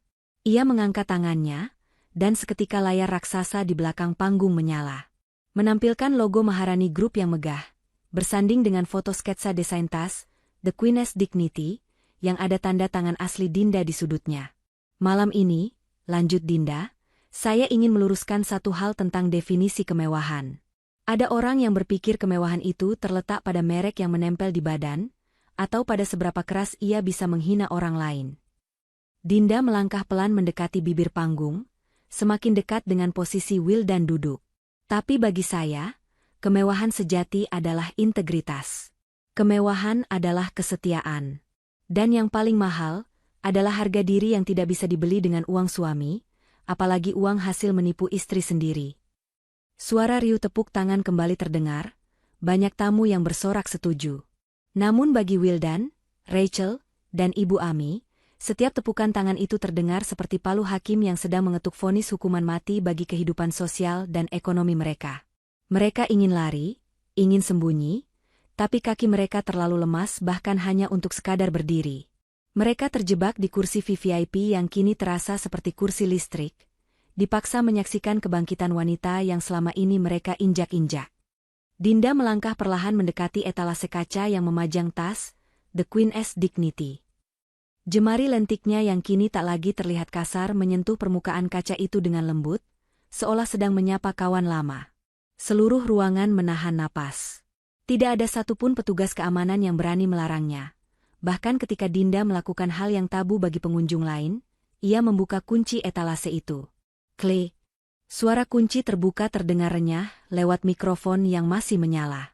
Dinda mengeluarkan tas seharga miliaran rupiah itu dengan santai, menjinjingnya hanya dengan satu tangan, seolah tas itu tak lebih berat dari kantong belanjaan pasar yang biasa ia bawa. Tadi sore, Dinda mulai berbicara lagi, suaranya tenang namun menusuk. Di tempat ini, tepat di titik saya berdiri sekarang, ada seorang wanita yang menepis tangan saya dengan kasar. Dinda menatap lurus ke arah Rachel yang kini wajahnya sudah sepucat mayat. Tubuh Rachel gemetar hebat di kursinya, tangannya mencengkeram lutut Wildan mencari pegangan, namun Wildan sendiri sudah kaku seperti patung es. Wanita itu berteriak kepada saya, lanjut Dinda, menirukan nada bicara Rachel tadi tanpa perlu melebih-lebihkan. Dia bilang, jangan sentuh. Mahal. Kamu tak akan mampu beli, lagian kamu juga tak pantas pakai tas mahal ini. Gumam-gumam kaget mulai terdengar dari para tamu undangan. Mereka saling berbisik, menatap kiri kanan mencari siapa pelakunya. Dan yang lebih menyakitkan, Dinda mengalihkan pandangannya ke arah Wildan. Tatapannya berubah menjadi campuran antara kasihan dan kecewa. Suami saya sendiri, lelaki yang saya abdikan hidup saya untuk melayaninya dari pagi hingga malam, ikut tertawa. Dia bilang, saya harus sadar diri karena saya hanya menumpang. Sorakan cemooh mulai terdengar dari beberapa tamu yang merasa simpati. Dinda mengangkat tangan kirinya, meminta ketenangan. Seketika ruangan kembali senyap. Saya tidak marah, ucap Dinda lembut. Saya hanya ingin bertanya kepada Anda semua yang hadir di sini. Apa yang membuat seseorang pantas memegang kemewahan? Apakah uang? Apakah penampilan? Atau hati yang bersih? Dinda turun dari panggung. Ia menuruni tangga kecil dengan anggun, sepatu hak tingginya mengetuk lantai marmer dengan irama yang mengintimidasi. Ia berjalan membelah kerumunan, langsung menuju barisan VVIP. Para tamu di barisan depan otomatis memundurkan kaki mereka, memberi jalan bagi sang ratu. Wildan merasa jantungnya mau copot. Ia ingin lari, tapi kakinya seolah dipaku ke lantai. Ia hanya bisa menunduk, tidak berani menatap mata istrinya yang kini berdiri menjulang tepat di hadapannya. Ibu Ami mencoba menutupi wajahnya dengan selendang, sutra, pemberian Rachel, berharap Dinda tidak melihatnya. Dinda berhenti tepat di depan Rachel. Aroma parfum mahal Dinda menguar, menenggelamkan aroma parfum Rachel yang terlalu menyengat. Berdiri, perintah Dinda pelan. Rachel menggeleng panik, air mata mulai menggenang di pelupuk matanya yang dipenuhi maskara tebal. Enggak, ampun, Bu Dinda saya bilang berdiri, ulang Dinda, kali ini nadanya lebih tegas, penuh otoritas yang tidak bisa dibantah. Dengan lutut gemetar, Rachel memaksakan diri untuk berdiri. Ia tampak sangat kecil dan menyedihkan di hadapan Dinda, meskipun ia memakai sepatu hak yang lebih tinggi. Dinda menyodorkan tas, The Queen's Dignity, yang asli ke hadapan Rachel. Kamu tadi bilang saya tidak pantas menyentuh ini karena tangan saya bau bawang dan kasar. Sekarang, saya izinkan kamu memegangnya. Ambillah. Rachel mundur selangkah, menggeleng kuat-kuat. Tidak, saya tidak berani, maafkan saya. Dinda tersenyum miring. Ia menarik kembali tas itu. Lihat, kamu bahkan tidak punya nyali untuk memegang tanggung jawab dari sebuah kemewahan. Kamu hanya berani menghina orang yang terlihat lemah, tapi ciut saat berhadapan dengan kekuatan yang sesungguhnya. Lalu, mata Dinda tertuju pada tas tangan yang sedang dipeluk erat oleh Rachel. Tas bermerek terkenal yang sejak tadi dipamerkan Rachel ke semua orang. Dan satu hal lagi, Nona Rachel, ucap Dinda, kali ini suaranya sedikit mengeras agar didengar semua orang. Sebagai desainer yang sudah puluhan tahun bergelut dengan kulit asli, saya beritahu kamu satu rahasia. Dinda menunjuk tas Rachel dengan ujung mikrofonnya. Tas yang kamu banggakan itu, palsu. Rachel terbelalak. Apa? Enggak mungkin. Ini hadiah dari papa saya, ini asli. Jahitan di bagian handle-nya miring 3 mm. Dan warna emas pada logonya terlalu kuning, khas barang tiruan kualitas rendah dari pasar gelap, jelas Dinda dengan analisis tajam yang mematikan. Kamu menghina saya miskin, tapi kamu sendiri membalut tubuhmu dengan kebohongan. Tas palsu, perhiasan imitasi, dan status sosial yang kamu karang sendiri. Suara tawa kecil mulai terdengar dari para tamu undangan. Bisik-bisik, oh, ternyata barang KW, mulai berdengung. Wajah Rachel merah pada menahan malu yang tak terkira. Rasanya ia ingin ditelan bumi saat itu juga. Kebohongannya terbongkar di depan ratusan sosialita yang selama ini ia impikan untuk menjadi bagian dari mereka. Dinda kemudian beralih menatap Ibu Ami. Mertuanya itu kini gemetar hebat, keringat dingin membanjiri wajahnya yang penuh bedak tebal. Dan Ibu, sapa Dinda dingin. Selendang yang Ibu pakai itu, bahannya polyester kasar, bukan sutra. Kalau Ibu mendekat ke api sedikit saja, selendang itu akan meleleh dan membakar kulit Ibu. Sama seperti kesombongan Ibu yang membakar kebahagiaan rumah tangga anak Ibu sendiri. Ibu Ami refleks melepas selendang itu dari lehernya, dan membuangnya ke lantai seolah barang itu beracun. Dinda, Ibu tidak tahu. Ibu cuma silau harta, potong Dinda cepat. Ibu lebih menghargai wanita asing yang membawakan barang palsu, daripada menantu sendiri yang tulus merawat ibu saat sakit, memasakkan bubur setiap pagi, dan mencuci baju ibu dengan tangan sendiri. Terakhir, Dinda menatap Wildan. Suaminya itu masih menunduk. Bahunya naik turun menahan napas yang sesak. "Mas Wildan," panggil Dinda. Wildan mengangkat wajahnya perlahan. Matanya basah. Ada penyesalan, ketakutan, dan rasa malu yang bercampur aduk di sana. "Din, maafkan Mas. Mas hilaf. Mas tidak tahu kalau kamu."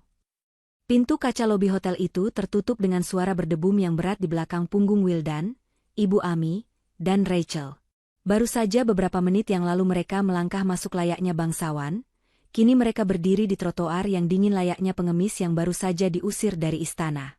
Di dalam sana, pesta masih berlanjut, suara musik samar-samar terdengar, merayakan kesuksesan Dinda. Namun di luar sini, angin malam terasa menusuk tulang, seolah mengejek nasib mereka yang berubah 180 derajat dalam sekejap mata. "Lepaskan saya.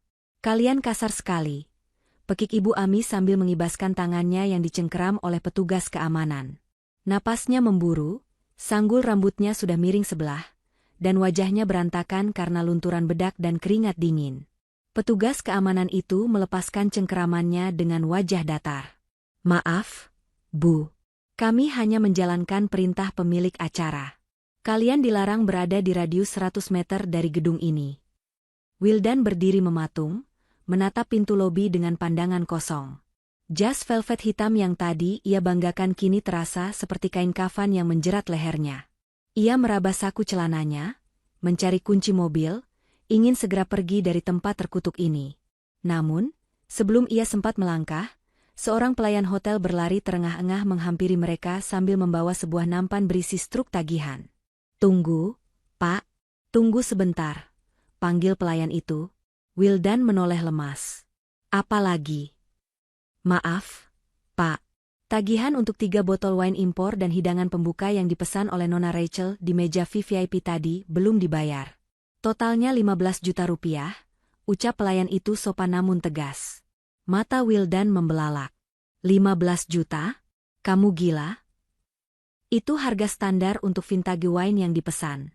"Pak, silakan dibayar, atau kami terpaksa memanggil polisi atas tuduhan penipuan jasa," ancam pelayan itu halus. Wildan panik.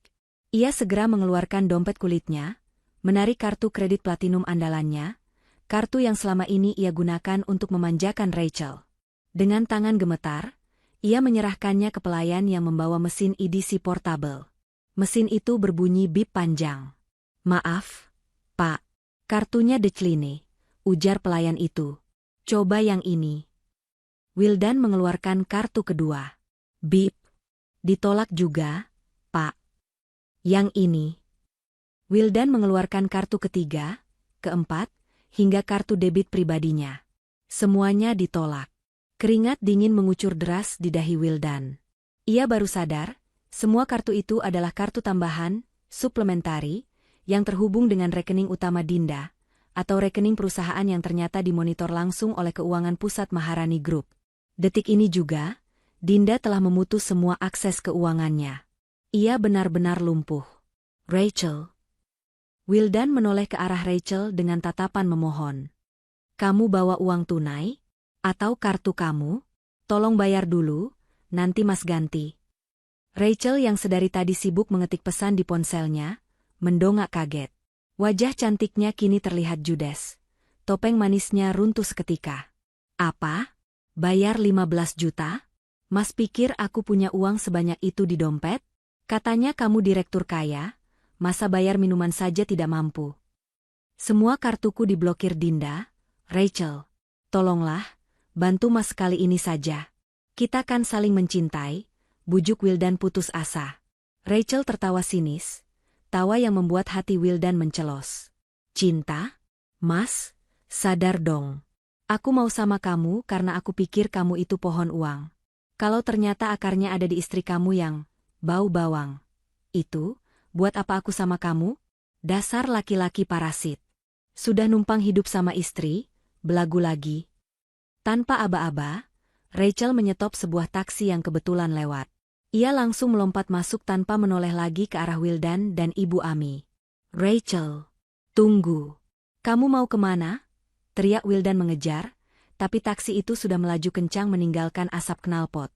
Ibu Ami terduduk lemas di trotoar, menangis meraung-raung seperti anak kecil. "Wildan, ibu malu. Tas ibu ketinggalan di dalam. Selendang ibu hilang. Rachel pergi.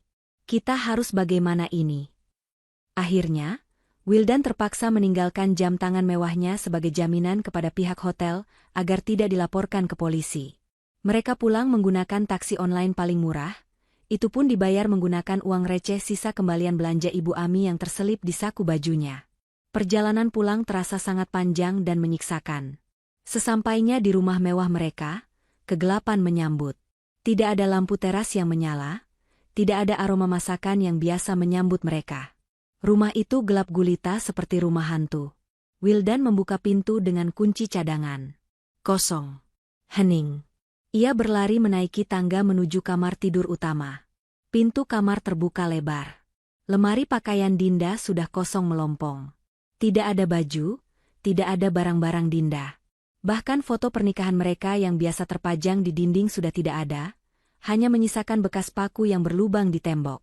Di atas meja rias yang bersih, hanya tertinggal satu benda, cincin kawin Wildan yang dulu ia pasangkan di jari Dinda 5 tahun lalu.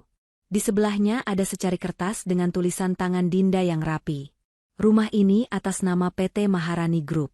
Besok pagi tim aset akan datang untuk melakukan penyegelan. Pastikan kalian sudah angkat kaki sebelum jam 8 pagi.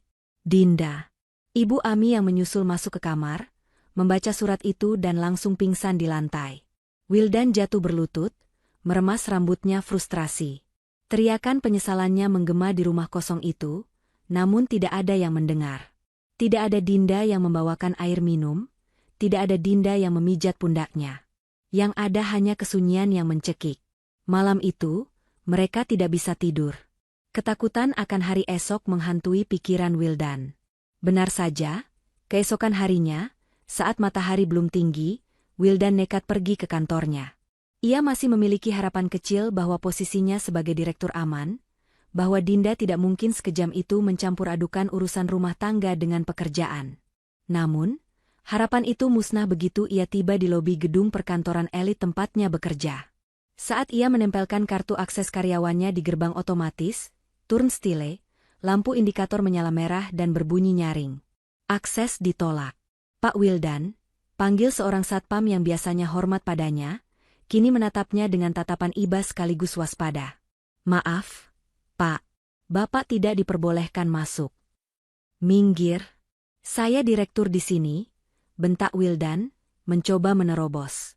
Tiba-tiba, Sofa keluar dari lift lobby. Ia tidak lagi mengenakan pakaian santai, melainkan setelan kerja formal dengan name tag yang menunjukkan jabatannya, Kepala Operasional Maharani Group. Di belakangnya berdiri 2 orang pengacara dan staf HRD. "Selamat pagi, Pak Wildan," sapa Sofa dingin. Ia tidak mengulurkan tangan untuk bersalaman. "Sofa, tolong, izinkan saya ketemu Dinda." "Saya mau bicara," pinta Wildan, suaranya serak dan memelas. Sofa menggeleng pelan. Ia menyerahkan sebuah amplop coklat tebal kepada Wildan. "Ibu Dinda tidak ingin bertemu Bapak lagi. Semua komunikasi harus melalui pengacara. Ini surat pemecatan Bapak secara tidak hormat." Wildan menerima amplop itu dengan tangan gemetar. Pemecatan? Atas dasar apa? Saya membangun perusahaan ini." "Bapak salah," potong Sofa tajam. "Bapak hanya menjalankan perusahaan yang dimodali 100% oleh Ibu Dinda. Dan berdasarkan audit internal yang kami lakukan semalam, ditemukan banyak penyelewengan dana perusahaan untuk keperluan pribadi Bapak, termasuk pembelian tas-tas palsu dan biaya hiburan untuk wanita bernama Rachel." Wajah Wildan pucat pasi. Kakinya terasa tidak menapak bumi. "Kalau aku kaya," potong Dinda lagi. "Jadi kalau aku tetap miskin, tetap bau bawang, perlakuanmu akan tetap sama? Kamu akan tetap selingkuh? Kamu akan tetap membiarkan ibumu menghinaku?" Wildan terbungkam. Lidahnya keluh. "Uang bisa membeli tas ini, Mas." Dinda mengangkat tas, The Queen's Dignity, tinggi-tinggi. "Uangmu, Atau lebih tepatnya uang yang aku suntikan ke perusahaanmu, bisa membeli mobil mewah, rumah megah, dan jas mahal yang kamu pakai itu. Dinda mendekatkan wajahnya ke wajah Wildan, menatap manik mata suaminya dalam-dalam. Tapi uang sebanyak apapun, tidak akan pernah cukup untuk membeli kembali harga diri seorang istri yang sudah kamu injak-injak di depan umum. Harga diriku bukan terletak pada tas ini, Mas. Tapi pada kemampuanku untuk berdiri tegak malam ini, tanpamu. Dinda membalikkan badan, memunggungi mereka bertiga. Pak Teguh, panggil Dinda lewat mikrofon. Ya, Bu Dinda, sahut Pak Teguh sigap dari atas panggung. Lanjutkan lelangnya. Dan tolong panggilkan keamanan, perintah Dinda tenang namun tegas. Ada 3 orang penyusup di kursi VVIP yang mengganggu kenyamanan tamu saya. Pastikan mereka keluar dari gedung ini sekarang juga. Dan oh ya, pastikan tagihan minuman yang tadi dipesan Nona Rachel dibayar lunas sebelum mereka pergi. Saya tidak mentraktir pengkhianat. Dinda berjalan kembali ke panggung dengan langkah kemenangan, diiringi tepuk tangan gemuruh dari seluruh hadirin yang kini berdiri memberikan standing ovation. Sementara di belakangnya, 2 orang petugas keamanan berbadan kekar menghampiri Wildan, Rachel, dan Ibu Ami, siap menyeret mereka keluar dari mimpi indah yang berubah menjadi mimpi buruk paling mengerikan. 6 bulan telah berlalu sejak malam pameran yang mengubah segalanya.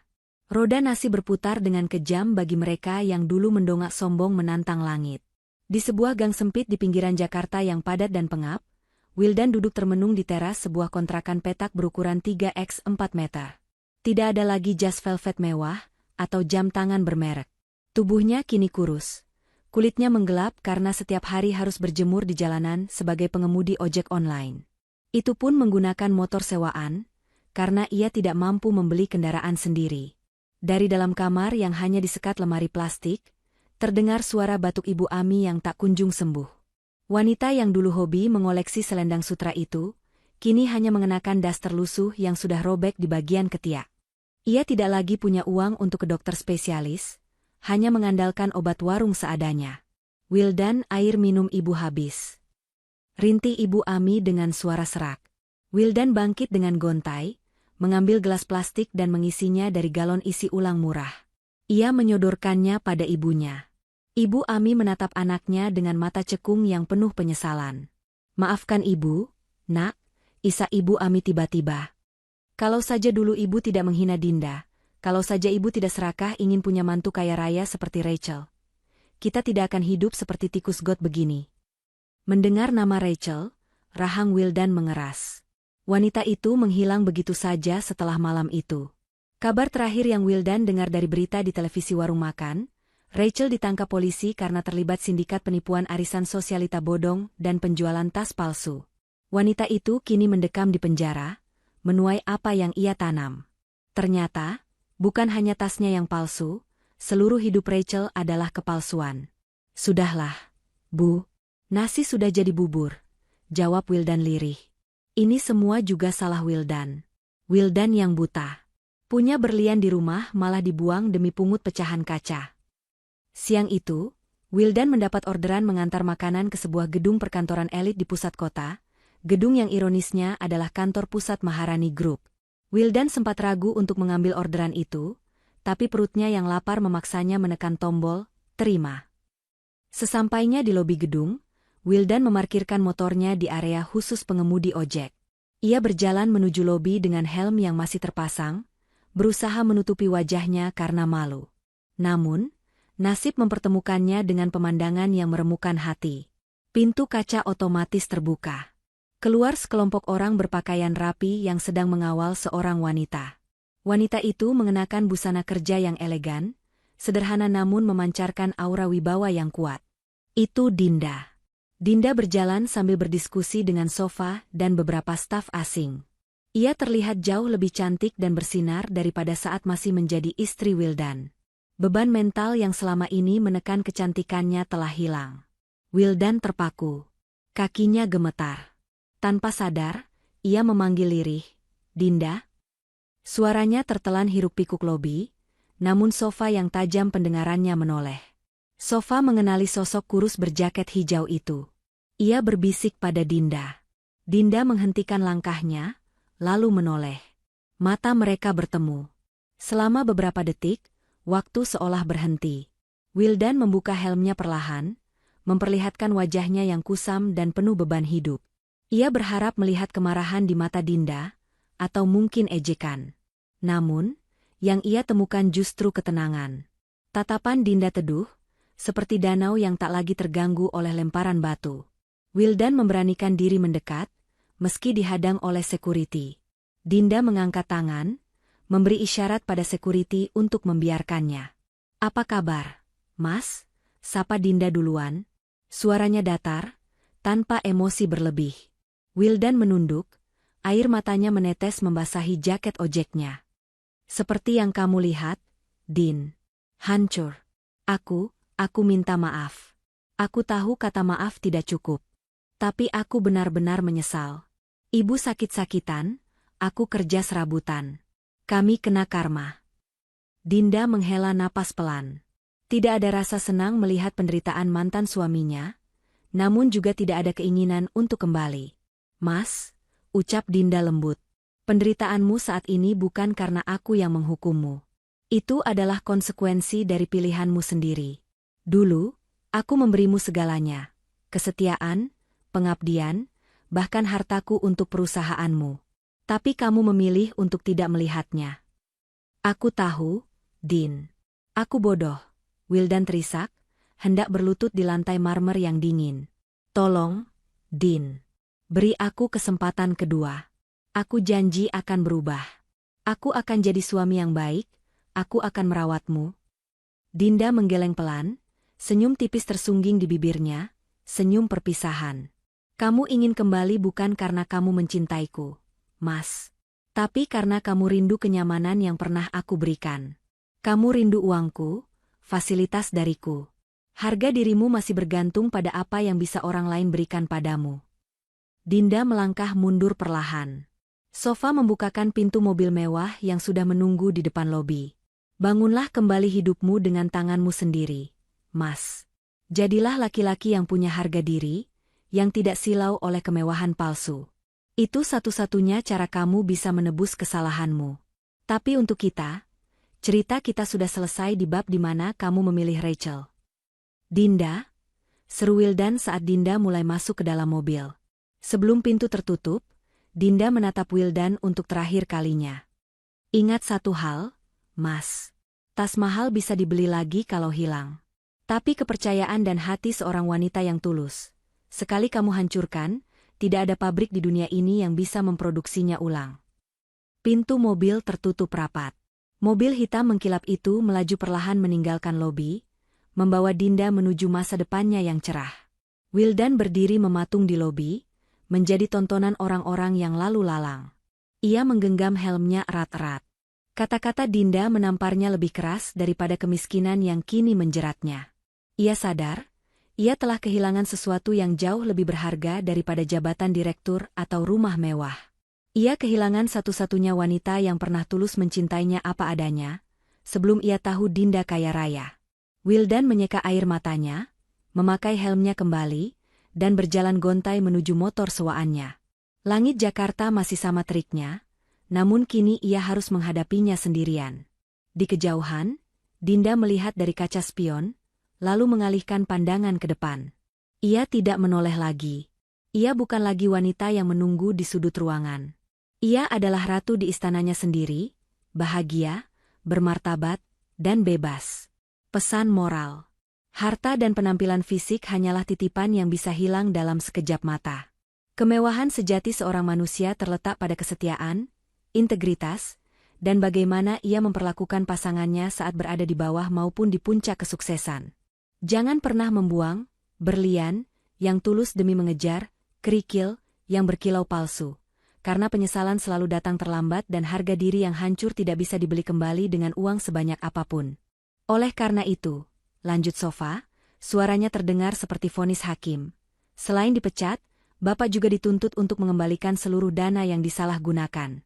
Mobil dinas yang Bapak pakai, rumah yang Bapak tempati, dan semua fasilitas lainnya ditarik mulai hari ini. Jika dalam 24 jam Bapak tidak mengosongkan rumah dinas, kami akan panggil polisi untuk pengusiran paksa. Sofa menatap Wildan lekat-lekat. Tatapan yang dulu penuh hormat pada suami bosnya, kini berubah menjadi tatapan jijik pada pengkhianat. Pak Wildan, ucap Sofa sebelum berbalik pergi. Ibu Dinda menitipkan pesan. Katanya, hidup itu pilihan. Kamu memilih untuk membuang berlian demi memungut kerikil. Sekarang, silakan nikmati kerikil itu sampai kamu kenyang.